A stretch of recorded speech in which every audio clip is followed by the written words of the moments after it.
Kitab 2 Samuel.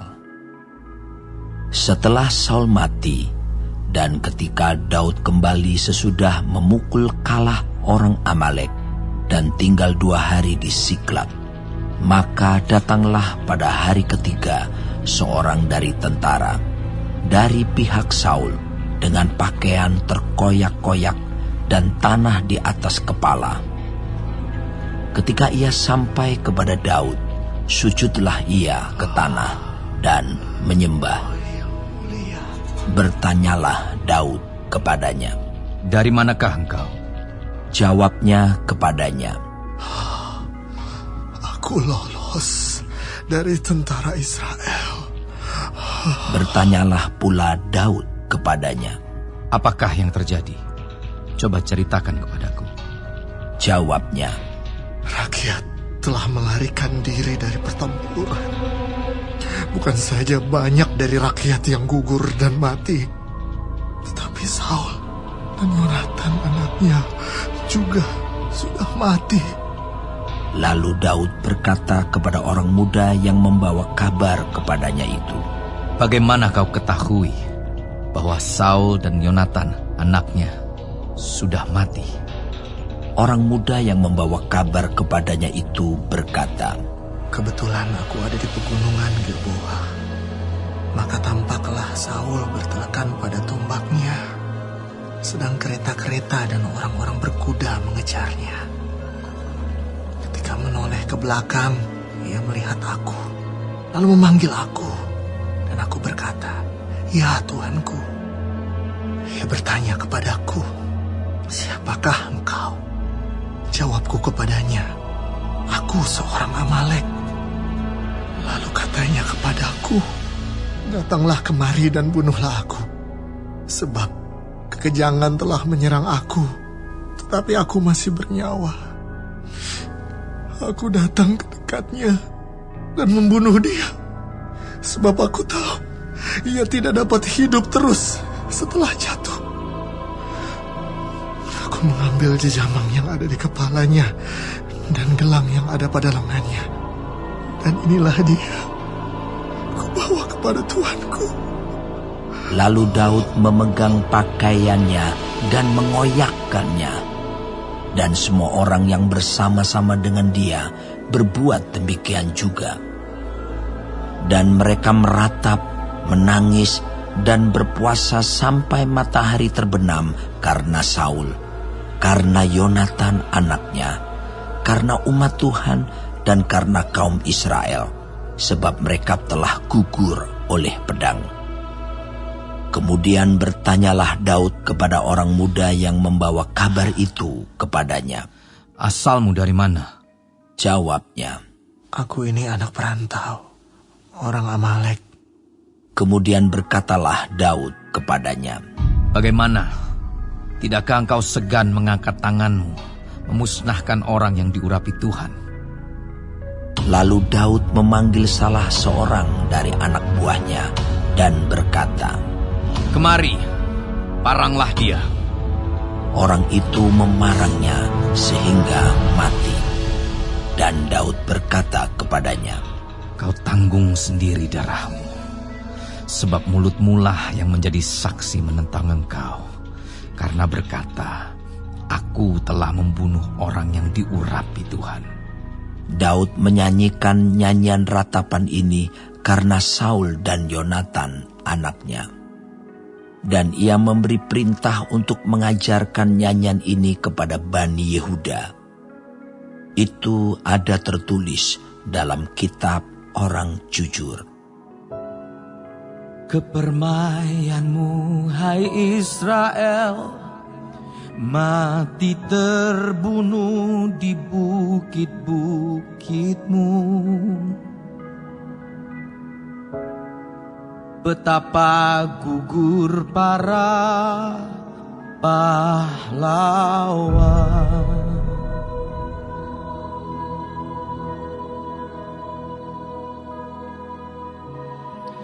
Janganlah kabarkan itu di Gad, janganlah beritakan itu di lorong-lorong Askelon, supaya jangan bersuka cita anak-anak perempuan orang Filistin, supaya jangan beria-ria anak-anak perempuan orang-orang yang tidak bersunat.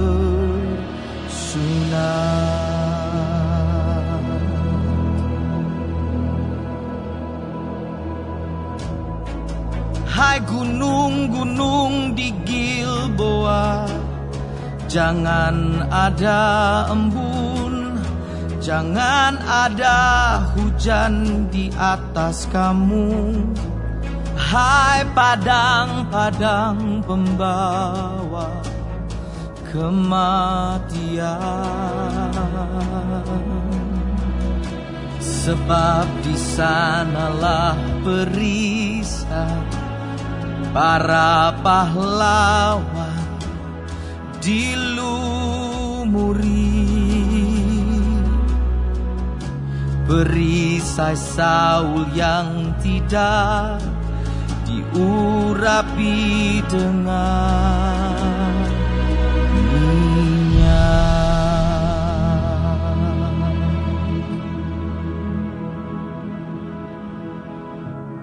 Tanpa darah orang-orang yang mati terbunuh, dan tanpa lemak para pahlawan, panah Yonatan tidak pernah berpaling pulang.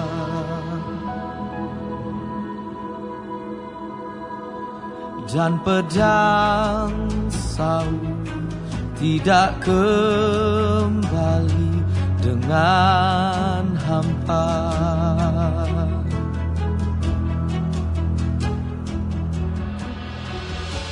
Saul dan Yonatan, orang-orang yang dicintai dan yang ramah, dalam hidup dan matinya tidak terpisah.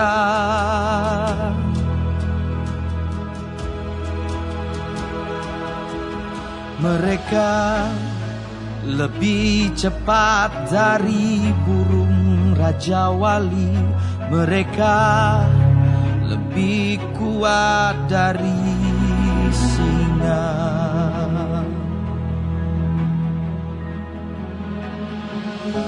Hai anak-anak perempuan Israel, menangislah karena Saul yang mendandani kamu dengan pakaian mewah dari kain kirmisi, yang menyematkan perhiasan emas pada pakaianmu.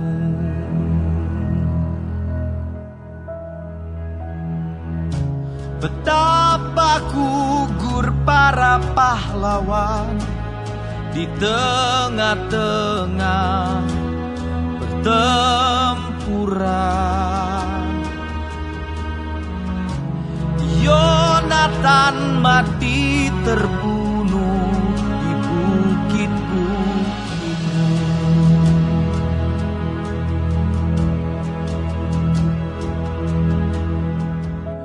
Merasa susah aku karena engkau, saudaraku Yonatan. Engkau sangat ramah kepadaku, bagiku cintamu lebih ajaib daripada cinta perempuan.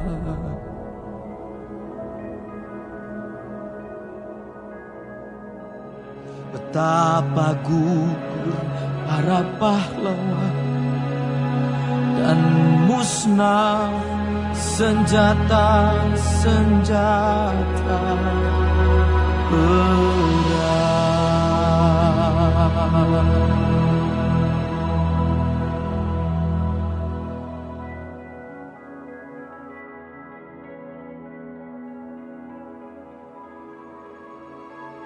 Untuk pemimpin biduan, Mazmur Daud. Luputkanlah aku ya Tuhan daripada manusia jahat. Jagalah aku terhadap orang yang melakukan kekerasan, yang merancang kejahatan di dalam hati, dan setiap hari menghasut perang. Mereka menejamkan lidahnya seperti ular. Bisa ular senduk ada di bawah bibirnya. Selah. Peliharalah aku, ya Tuhan, terhadap tangan orang fasik. Jagalah aku terhadap orang yang melakukan kekerasan, yang bermaksud menjatuhkan aku. Orang congkak dengan sembunyi memasang jerat terhadap aku, dan mereka membentangkan tali-tali sebagai jaring di sepanjang jalan. Mereka menaruh perangkap terhadap aku. Selah. Aku berkata kepada Tuhan, Allahku, Engkau, berilah telinga ya Tuhan kepada suara permohonanku. Ya Allah, Tuhanku, kekuatan keselamatanku, Engkau menudungi kepalaku pada hari pertarungan senjata. Ya Tuhan, jangan penuhi keinginan orang fasik. Jangan luluskan tipu rencananya. Selah. Orang-orang yang mengelilingi aku meninggikan kepala. Biarlah bencana yang diucapkan mereka menimpa mereka. Biarlah ia menghujani mereka dengan bara api. Biarlah ia menjatuhkan mereka ke dalam jurang sehingga tidak bangkit lagi. Pemfitnah tidak akan diam tetap di bumi. Orang yang melakukan kekerasan akan diburu oleh malapetaka. Aku tahu bahwa Tuhan akan memberi keadilan kepada orang tertindas dan membela perkara orang miskin. Sungguh, orang-orang benar akan memuji namamu. Orang-orang yang jujur akan diam di hadapanmu.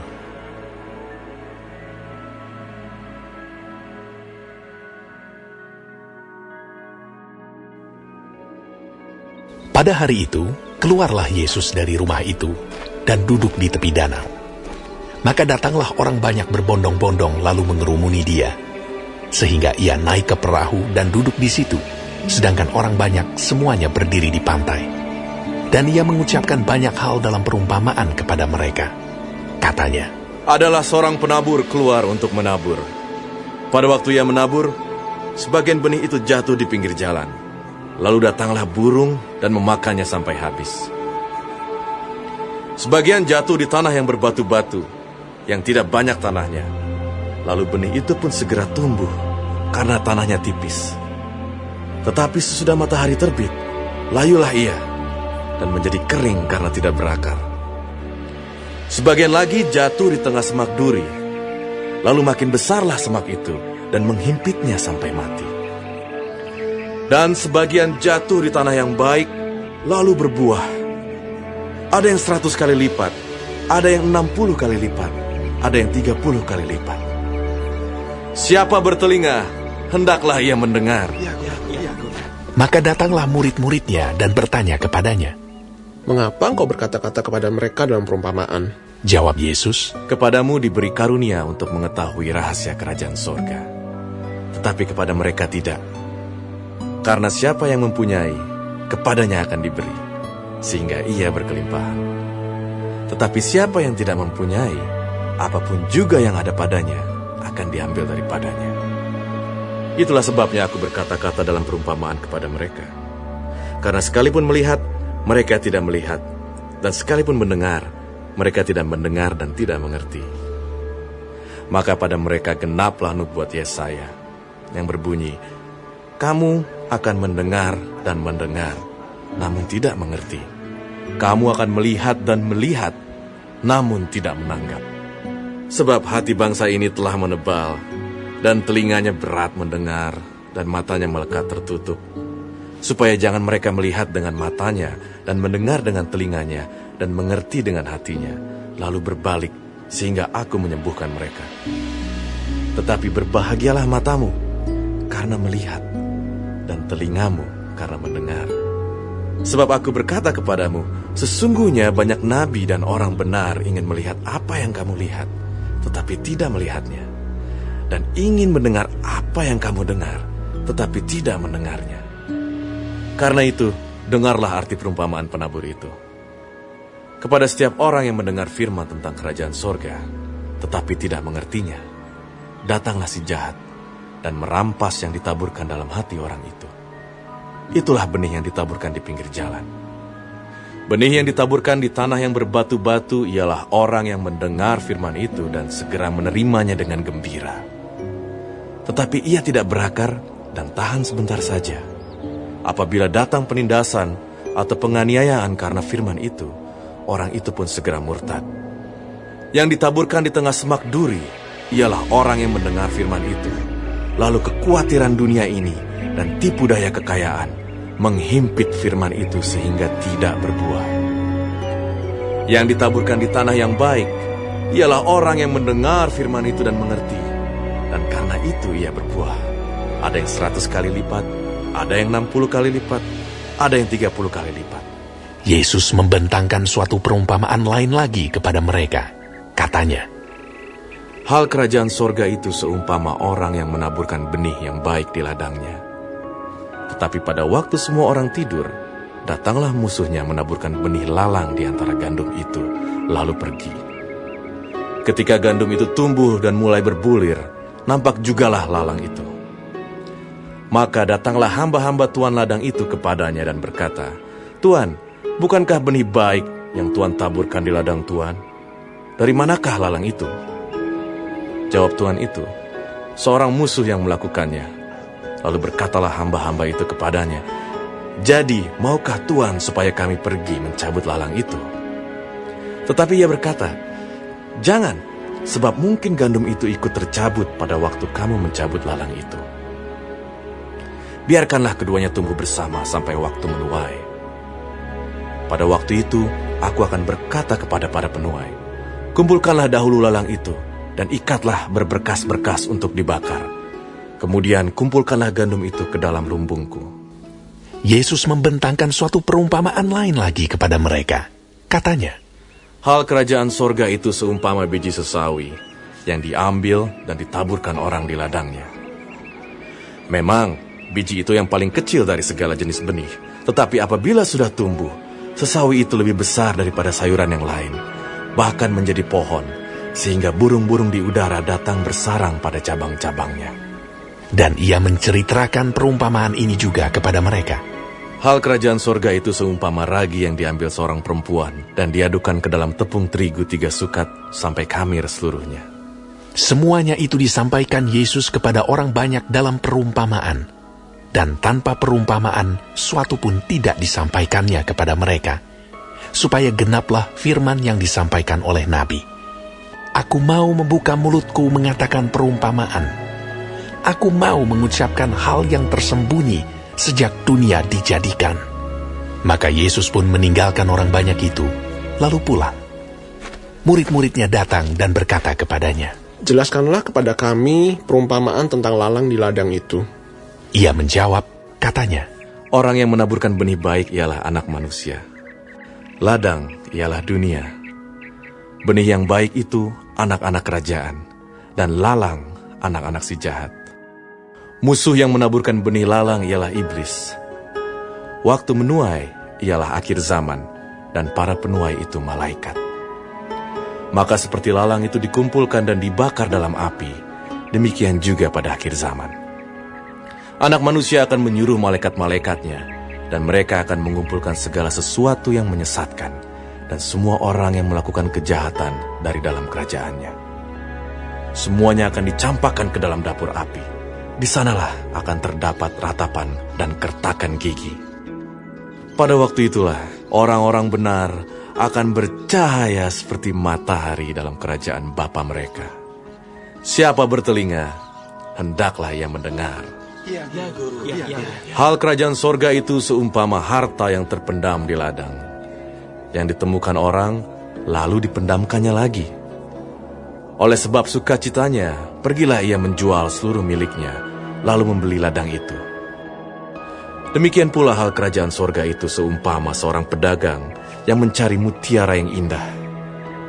Setelah ditemukannya mutiara yang sangat berharga, ia pun pergi menjual seluruh miliknya, lalu membeli mutiara itu.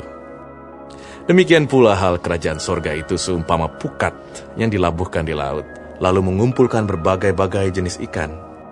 Setelah penuh, pukat itu pun diseret orang ke pantai. Lalu duduklah mereka dan mengumpulkan ikan yang baik ke dalam pasu, dan ikan yang tidak baik mereka buang. Demikianlah juga pada akhir zaman. Malaikat-malaikat akan datang memisahkan orang jahat dari orang benar, lalu mencampakkan orang jahat ke dalam dapur api. Di sanalah akan terdapat ratapan dan kertakan gigi. Mengertikah kamu semuanya itu? Mereka menjawab, Ya, kami mengerti. Maka berkatalah Yesus kepada mereka, Karena itu, setiap ahli Taurat yang menerima pelajaran dari hal kerajaan sorga itu, seumpama tuan rumah yang mengeluarkan harta yang baru dan yang lama dari perbendaharaannya. Setelah Yesus selesai menceritakan perumpamaan-perumpamaan itu, ia pun pergi dari situ. Setibanya di tempat asalnya, Yesus mengajar orang-orang di situ di rumah ibadat mereka. Maka takjublah mereka dan berkata, Dari mana diperolehnya hikmat itu dan kuasa untuk mengadakan mujizat-mujizat itu? Bukankah ia ini anak tukang kayu? Bukankah ibunya bernama Maria dan saudara-saudaranya Yakobus, Yusuf, Simon, dan Yudas? Dan bukankah saudara-saudaranya perempuan semuanya ada bersama kita? Jadi, dari mana diperolehnya semuanya itu? Lalu mereka kecewa dan menolak dia. Maka Yesus berkata kepada mereka, Seorang nabi dihormati di mana-mana, kecuali di tempat asalnya sendiri dan di rumahnya. Dan karena ketidakpercayaan mereka, tidak banyak mukjizat diadakannya di situ.